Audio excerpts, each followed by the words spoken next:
What if the most intimate moment of your life was also your last? It's a shocking thought, but I want to share a quick story.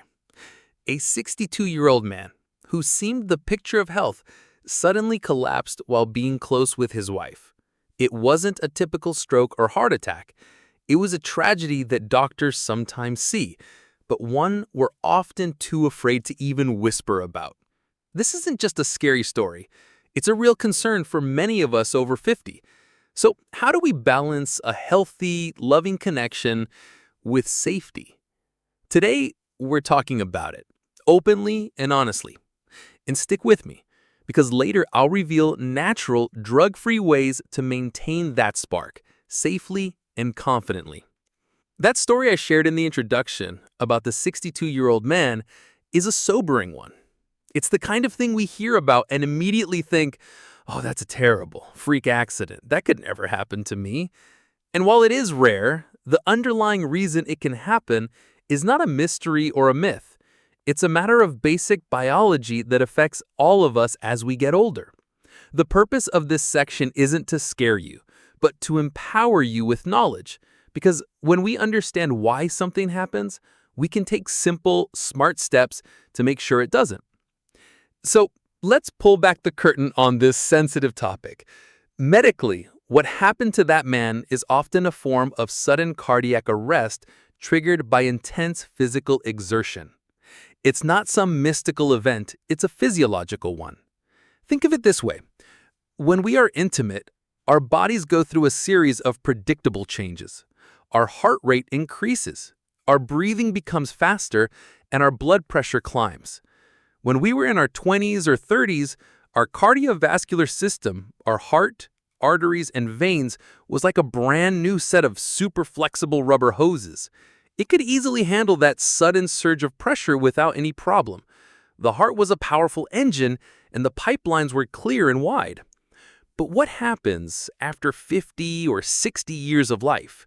Our bodies have been working hard for decades. For many of us, our arteries aren't as flexible as they used to be. They've become a bit stiffer, a condition called arteriosclerosis. Some of us may have also developed some plaque buildup inside those arteries, which is called atherosclerosis.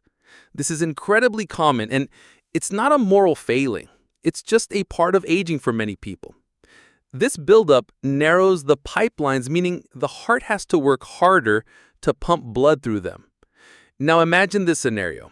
You put that sudden demand of intimacy on a system that is already working a little harder just to get through a normal day. That spike in heart rate and blood pressure is now happening in a system that's less able to adapt. It's like trying to force a huge amount of water through an old, narrow garden hose. The pressure can become too much for the system to handle. This can trigger a dangerous irregular heartbeat called an arrhythmia, or in the most serious cases, it can cause the heart muscle to be starved of oxygen, leading to a heart attack or full cardiac arrest. What makes this different from a regular heart attack is how terrifyingly sudden it can be. Often, a person might experience warning signs for a heart attack days or even weeks in advance. A little chest tightness here, some shortness of breath there, pain in the arm. But an exertion-induced event often happens with no warning at all. One minute, a couple is sharing a moment of closeness and connection. The next, a life or death emergency is unfolding. That's what makes it so uniquely tragic and so important for us to understand. Let me give you a simple real-world analogy. Think about a classic car, maybe a beautiful 1965 Mustang. You've kept it in the garage, it looks great, and you take it for a gentle drive around the neighborhood on Sundays. It runs just fine. But what if one day you decide to take that classic car with its 50-year-old engine and original parts and race it up a steep mountain road at full throttle without warming it up first? There's a good chance the engine could overheat. A hose could burst, or something critical could fail. It's not because it's a bad car, it's because you're asking it to perform at a level it's no longer designed or conditioned for. Our bodies are a lot like that classic car. They're amazing and have carried us through life, but they require a different kind of care and respect than they did 40 years ago. This is especially true for anyone who fits the weekend warrior profile. Maybe you're mostly sedentary during the week, working at a desk or enjoying a quiet retirement, and then you suddenly engage in a very strenuous activity. We hear about this all the time with men having heart attacks while shoveling heavy snow. The principle is exactly the same. The sudden, intense demand on an unconditioned heart is a shock to the system. So, who is most at risk? The short answer is anyone with underlying health conditions, whether they know them or not. This includes people with high blood pressure, high cholesterol, diabetes, or a known heart condition. It also includes those of us who are carrying a few extra pounds or aren't as physically active as we used to be. There's another factor, too, that we don't talk about enough: psychological pressure. Especially for men, there can be a feeling that you need to perform or live up to the memory of your younger self. This stress and anxiety can also raise your blood pressure and heart rate, adding even more strain on top of the physical exertion. Now, I can imagine what some of you might be thinking right now. Good heavens. Maybe it's just better to close up shop and not even think about intimacy anymore. I want to stop you right there and say with all sincerity, that is absolutely not the conclusion we should draw. Intimacy, love, and physical connection are vital parts of a happy and healthy life at any age. The goal here isn't to create fear, it's to replace fear with wisdom. Knowing about the risk is the first step to eliminating it. It's not about stopping, it's about adapting our approach. It's about being smarter and more in tune with our bodies. And a huge part of that is being honest, first to ourselves and then to our partners. Which brings us to our next topic. As I shared, a lot of this risk comes from pushing ourselves too hard, often because of pride or a desire to feel young again. In the next section, we're going to dive deeper into this mindset. We'll talk about the ego trap, that internal pressure to be the person we once were, and how letting go of that pride is the single most important step towards a wonderfully fulfilling and perfectly safe, intimate life for all the years to come. In the last section, we talked about the physical changes in our bodies and how they can create risks if we're not careful. We used the analogy of a classic car needing a different kind of care. But there's another engine we need to talk about, and it's arguably even more powerful: our mind. More specifically, our ego and our pride. This, my friends, is what I call the ego trap, and it's a silent hurdle that trips up more people than you can imagine. Let's be honest, especially for the men watching. For most of our lives, we were taught that strength, vitality, and being a provider were the cornerstones of our identity. We were the ones who could lift the heavy boxes, work the long hours, and be the unwavering rock for our families. That sense of capability is deeply woven into our idea of what it means to be a man. So when we hit our 60s and 70s and notice that our physical energy isn't what it used to be, especially in our most intimate moments, it can feel like more than just a physical change. It can feel like a direct hit to our self-worth. Let's imagine a hypothetical couple. We'll call them John and Susan. They're both 68 and have been happily married for over 40 years. Lately, John has noticed he gets tired more easily. A couple of times their attempts to be intimate just didn't work out the way they used to. He didn't have the stamina, and things just fizzled out. John doesn't say a word to Susan. Instead, a voice in his head starts talking. It says, "You're failing. You're letting her down. She must think you're old and weak." He feels a deep sense of shame and embarrassment, so he starts to pull away. He makes excuses. He's tired from his golf game, his back is acting up, or he falls asleep on the couch watching TV to avoid going to bed at the same time. John is caught in the ego trap. His pride is preventing him from having a simple, honest conversation. He'd rather create distance than admit he's feeling vulnerable. And what does he do next? He sees an ad online for a miracle pill that promises to restore his youthful vigor. Without talking to his doctor, he orders a bottle. What he doesn't realize is that these unregulated supplements can be incredibly dangerous. They can contain undisclosed ingredients that can send his blood pressure skyrocketing, or worse, have a disastrous interaction with the medication he already takes for his slightly high cholesterol.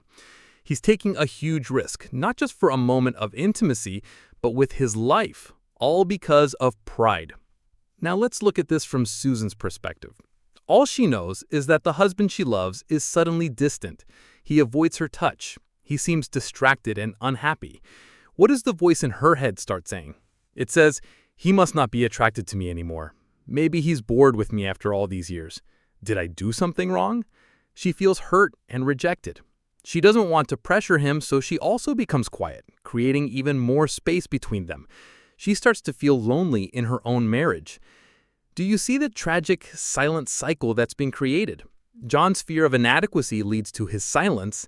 His silence is misinterpreted by Susan as rejection, which leads to her own hurt silence. Two people who deeply love each other are now sleeping back to back, separated by a wall of unspoken fears and misunderstandings. The problem was never a lack of love, it was a lack of communication, fueled entirely by the ego trap. This story of John and Susan plays out in millions of households. It's one of the most common and most heartbreaking secret struggles of couples over 50. The truth is, that feeling of strength we used to have doesn't have to disappear. It just needs to be redefined. True strength in this chapter of life isn't about proving you're the same man you were at 25. True strength is having the courage to be vulnerable. It's the courage to turn to your partner and say, honey, things are a bit different for me now, and I want us to figure it out together. That conversation is the key that unlocks the trap. It's not a conversation about failure, it's a conversation about teamwork. It's about shifting the focus from performance to connection. It's about reassuring each other that your love isn't based on a perfect physical performance, but on a lifetime of shared history, laughter, and support.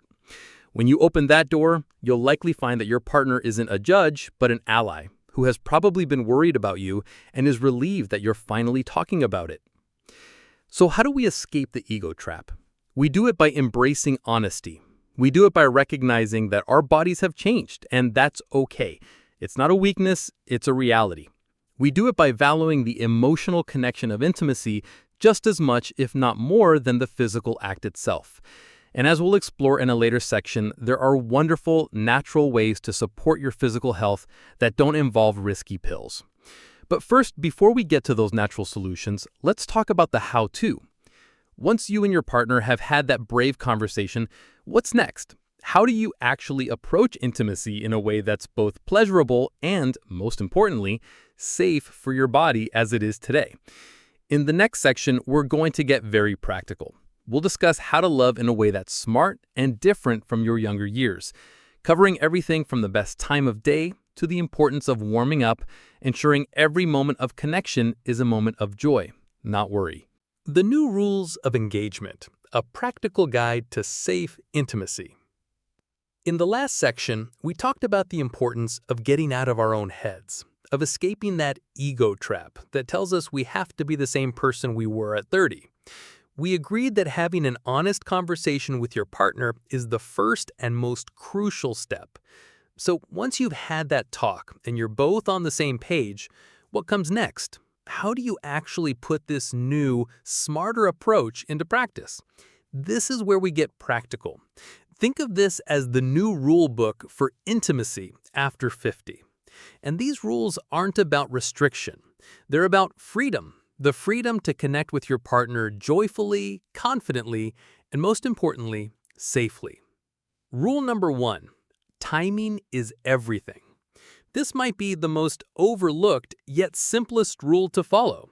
When we were younger, we didn't have to think about this, but now it makes a world of difference. The best time for intimacy is typically in the morning, after a full night's rest. Why? Think of your body like a rechargeable battery. When you wake up, you're at 100%.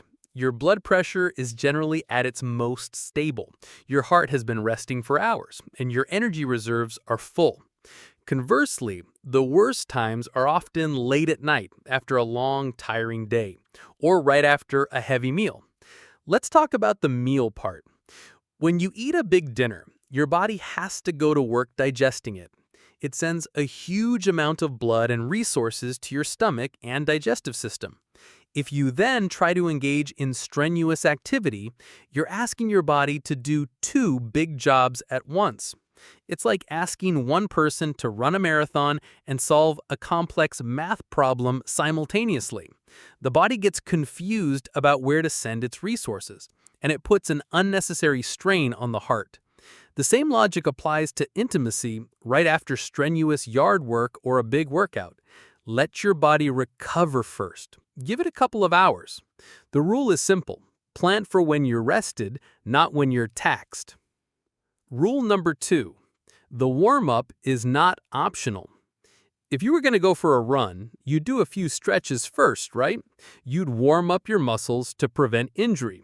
We need to think of intimacy in exactly the same way. For our cardiovascular system, jumping straight into high gear is a shock. A proper warm-up in this context is what we used to call foreplay. But let's reframe it. It's not just a prelude to the main event. It is the event. It's a crucial part of the entire experience. A gentle, extended period of kissing, cuddling, talking, and touching does something incredibly important physiologically. It allows your heart rate and blood pressure to rise gradually. It gives your blood vessels time to dilate and adapt to the increased demand. This slow, steady ramp-up prevents the sudden, dangerous spike that we talked about in the first section. Think of it like slowly accelerating a car versus flooring the gas pedal. One is smooth and controlled, the other is jarring and risky. This is also the perfect time to connect emotionally, to whisper, to laugh, and to remove any lingering pressure. Rule number 4. Choose comfort over acrobatics. Let's be frank. This chapter of life is not the time to be trying out for the circus. The goal is connection, not contortion. The positions you choose should prioritize comfort, stability, and easy breathing. Any position that makes you strain, hold your breath, or support a lot of weight with your arms can put too much pressure on your chest and heart. A wonderful, safe, and surprisingly intimate option for many couples is lying on your sides, facing each other. It requires very little physical exertion from either partner, it doesn't put pressure on the chest, and it allows you to be face-to-face, to kiss and to look into each other's eyes. The key principle here is to work with your body, not against it. If a position feels strenuous, it probably is. Listen to that signal and adjust. Rule number 5. Acknowledge and adapt to her needs. This is an important one for the gentleman to hear. A woman's body goes through significant changes after menopause, and one of the most common ones is a decrease in natural lubrication. This can make intimacy uncomfortable or even painful for her. Forcing through this is the opposite of a loving act. This is where rule number 2, the warm-up, becomes doubly important, as it helps her body prepare. But there's also a very simple, practical solution.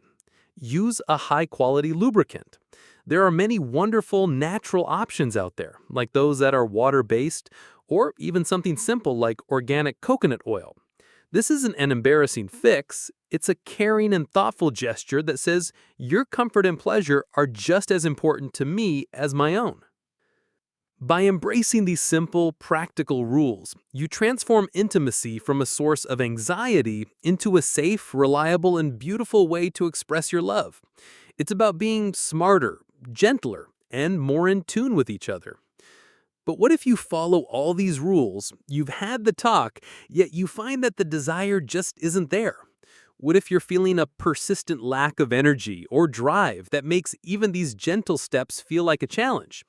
It may not just be your age. There could be underlying factors at play, and the great news is many of them can be addressed naturally. In our next section, we're going to explore drug-free, common-sense solutions, from simple exercises to powerhouse foods you probably have in your kitchen right now that can help you naturally boost your vitality and bring that spark back to life. The Body's Toolkit: Natural, drug-free ways to reignite your spark. So far, we've covered some incredibly important ground. We've acknowledged the real physical risks that come with age, we've talked about overcoming the mental ego trap, and we've laid out a new, safer set of rules for intimacy. But what if you're doing everything right mentally and you're ready to be safe, but you feel like your body's engine is just running on low? You might be thinking, that all sounds great, but I just don't have the energy or the desire I used to. This is a very common feeling, and many people jump to the conclusion that this is just an irreversible part of getting older. They either resign themselves to it or, as we discussed earlier, they take a gamble on questionable pills. But I am here to tell you that there's a wonderful, powerful middle ground. Your body has an amazing built-in toolkit for health and vitality. We just need to learn how to use it again. In this section, we're going to talk about simple, natural, and drug-free strategies that can help you rebuild that inner fire safely and effectively. Tool 1, the power of breath. This might sound too simple to be true, but it is one of the most effective tools you have, and it's completely free. I'm talking about deep, intentional breathing.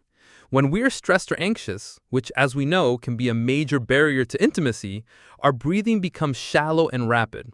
This triggers a fight or flight response in our nervous system, which is the exact opposite of the relaxed, rest and digest state needed for intimacy. Here's a simple exercise you can do every single day. Just take 5 minutes. Sit quietly in a chair, close your eyes, and focus on your breath. Inhale slowly through your nose for a count of 4, feeling your belly expand. Hold it for a moment, then exhale slowly through your mouth for a count of 6. That's it. Repeat this for 5 minutes. Doing this doesn't just calm your mind, it has profound physical effects. It can lower your blood pressure, slow your heart rate, and reduce levels of the stress hormone cortisol. High cortisol levels are notorious for suppressing your libido, or your natural desire. By managing stress through breathwork, you are creating the perfect internal environment for your natural vitality to return. Tool 2, gentle movement is your friend. Notice I didn't say intense, grueling workouts. We're past that stage. The goal now is consistent, gentle movement that promotes blood flow. As we established, good circulation is key to everything, especially a healthy, intimate life. What kind of movement am I talking about? A brisk 20 to 30 minute walk every day is fantastic. It gets the heart pumping without overstressing it and helps deliver oxygen-rich blood to every part of your body. Another amazing option is gentle yoga or Tai Chi. These practices are incredible for people over 50.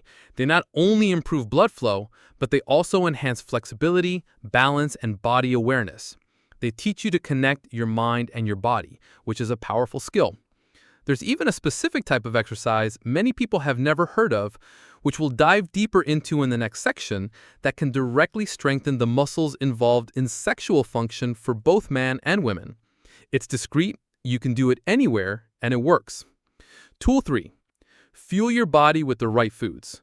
You cannot expect a high-performance engine to run well on cheap fuel. Our bodies are the same. Some foods actively work against your vitality, while others are like rocket fuel for it. The vitality killers are what you'd expect: excessive sugar, deep-fried foods, and heavily processed junk. These foods cause inflammation, clog your arteries, and can mess with your hormones. Think of them as putting sludge in your engine. On the other hand, what are the vitality builders? You probably have some in your kitchen right now. For heart health and blood flow, foods rich in omega-3 fatty acids like salmon and walnuts are fantastic for keeping your vessels healthy. And don't forget about leafy greens like spinach and kale, which are packed with nitrates that help your body produce nitric oxide, a molecule that is essential for relaxing blood vessels and improving circulation. For hormone support, as we age, our hormone levels naturally decline, but certain foods can provide the building blocks your body needs. Zinc is crucial, and you can find it in abundance in foods like oysters, which is why they have their reputation, as well as pumpkin seeds and lentils. Healthy fats from avocados and olive oil are essential for hormone production. A fun example, think about making a vitality smoothie in the morning. You could blend some spinach, a banana for potassium and energy, a handful of walnuts, a scoop of pumpkin seeds, and maybe a few berries for antioxidants. It's a delicious and easy way to pack a ton of these beneficial nutrients into your diet. Tool 4, prioritize sleep. This is the non-negotiable foundation for everything else. Your body does its most important repair work while you sleep. It's when your muscles heal, your brain recharges, and your hormones, including testosterone, are replenished. If you are consistently getting only 5 or 6 hours of poor quality sleep, you are fighting a constant uphill battle. Aim for 7 to 8 hours of quality sleep per night. Make your bedroom a sanctuary, cool, dark, and quiet. This single change can have a more profound effect on your energy and desire than almost anything else. Now, I mentioned a specific exercise earlier that deserves its own special focus because of how directly it can help. And I also want to touch upon what to do if you've tried all these things and you still feel like something is missing. In our final section, we'll uncover that simple but powerful exercise and discuss the ultimate form of connection that transcends the physical, bringing everything we've talked about together into a beautiful, holistic approach to loving in your later years. Beyond the physical, the ultimate connection, and a final, powerful tip. We've covered so much on our journey today.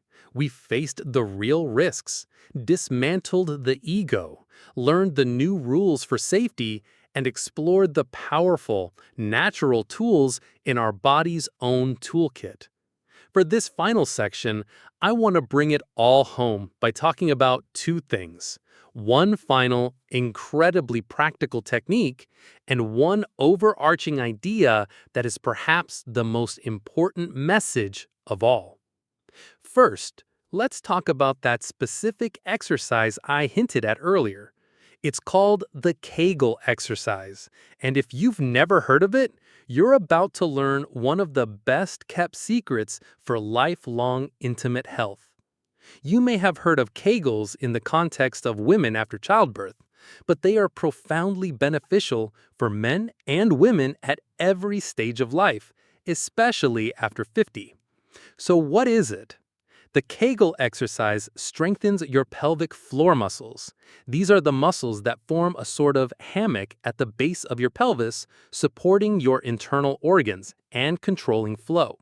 For both men and women, these muscles play a direct role in sexual response and control. As we age, these muscles, like any other, can weaken. Strengthening them can have a remarkable impact. How do you do it? The best part is it's completely discreet. No one ever needs to know you're doing them. The first step is to identify the right muscles. The next time you are using the restroom, try to stop the flow of urine midstream. The muscles you use to do that, those are your pelvic floor muscles. That's the feeling you want to replicate. Important note. Don't make a habit of doing this while actually urinating, as it can be bad for your bladder. Just do it once or twice to identify the muscles. Once you've found them, here's the exercise. Empty your bladder completely. Sit or lie down comfortably. Tighten those pelvic floor muscles. Hold the contraction for 3 seconds. Relax for a count of 3. Repeat this 10 to 15 times in a row.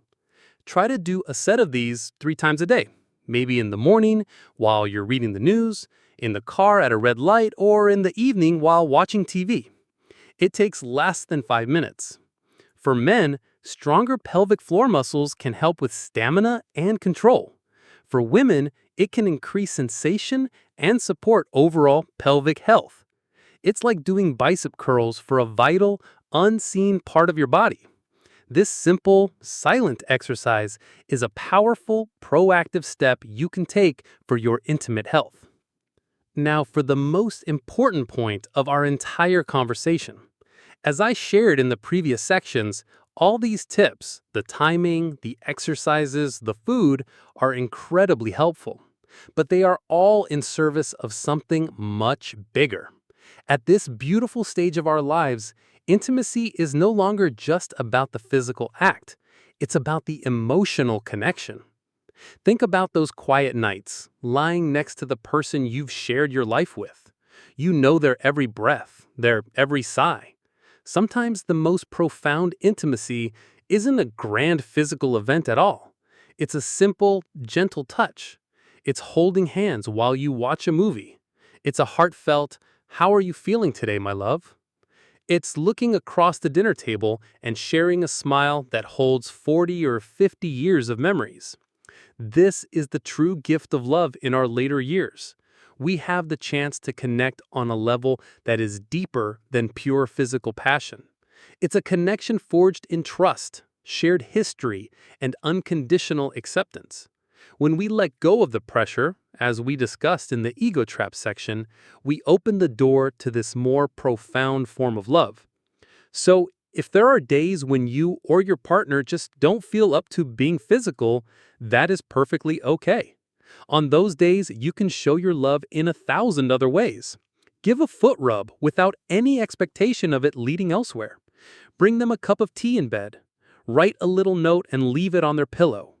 Tell them out of the blue one thing you love about them. This is the ultimate secret. The physical aspect of your relationship is just one dialect in the language of love. As we get older, we have the opportunity to become fluent in all the other dialects, the language of service, of affirmation, of quality time, and of gentle touch. When you embrace this, you realize you can be deeply intimate and connected every day, regardless of what happens physically. And ironically, when you take that pressure off, you often find that the desire for physical closeness returns more naturally and more joyfully than ever before. It becomes a beautiful bonus, not a required performance.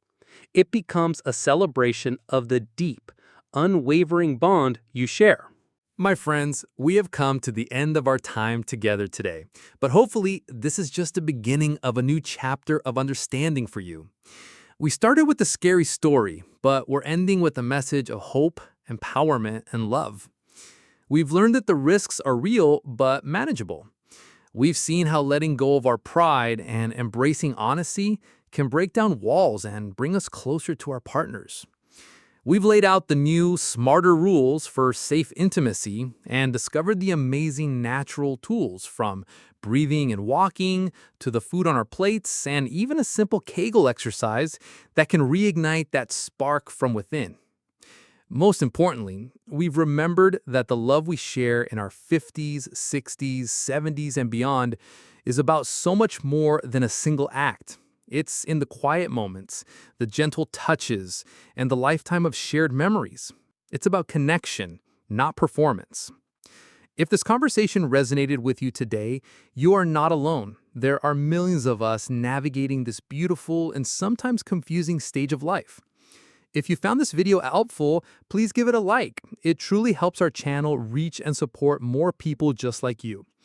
And please consider sharing it with a friend or even your partner. It might just be the perfect way to start one of those important conversations we talked about. Finally, be sure to subscribe to the channel and hit that notification bell. We are dedicated to providing practical, honest, and caring advice to help you live your healthiest and happiest life. Thank you so much for joining me. Be well, be safe, and be good to each other.